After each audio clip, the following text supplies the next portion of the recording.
So who's lying? First up, we got some evidence that was sent to me as so-called proof for the globe earth theory.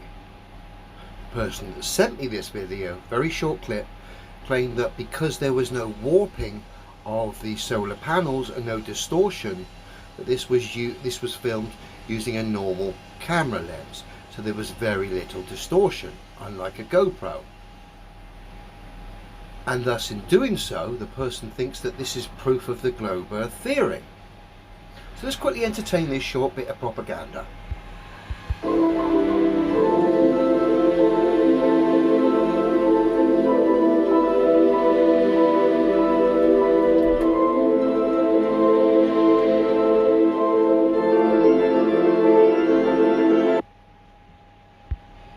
Now, I gotta be honest, this is a good bit of space propaganda. We got two cosmonauts, two Russians, doing their thing here, selling the lie of the globe, and of course space stations orbiting a globe.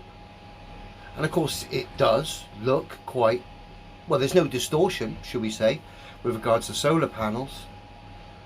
And as a result, just like this person was claiming, it would appear the globe earth curvature has been proven, according to the person that sent me the clip. Now that's all very well until we go here. This is madness. Is there anybody else up here? Presumably not. So I think it's fair to say the only people higher than us at the moment are the people in the International Space Station. That's correct. I think that means Major Kabikas and student spaceman May are the second highest people in the world. Yes! Oh man, I've got that curvature of the horizon thing. Look at that, that's perfect. Thank you, James. So we got James May, the United States Air Force, obviously using one of their U-2 spy planes, and of course the BBC, citing curvature of the Earth from 70,000 feet. And of course this is where it goes pear-shaped, because I've blended an image from James May's citation of Earth curve from 70,000 feet, and I've blended an image from the Russian cosmonauts from the clip that was sent to me as supposed globe Earth evidence of curve.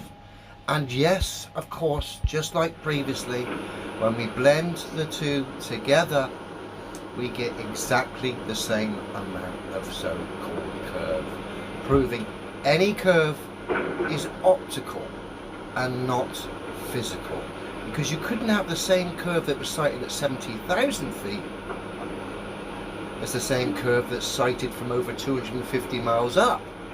Just wouldn't work.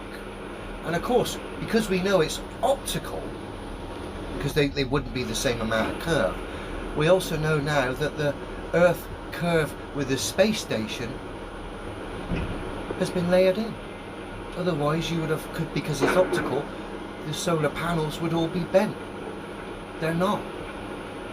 And as a result, the BBC have just debunked the Russians have just debunked the BBC, and Russia and BBC and the U-2 spy plane have debunked the ISS and of course the globe earth theory. What a charade. And this yet again was supposed to be evidence. Oh, it was evidence all right, just not quite the way you figured it to be.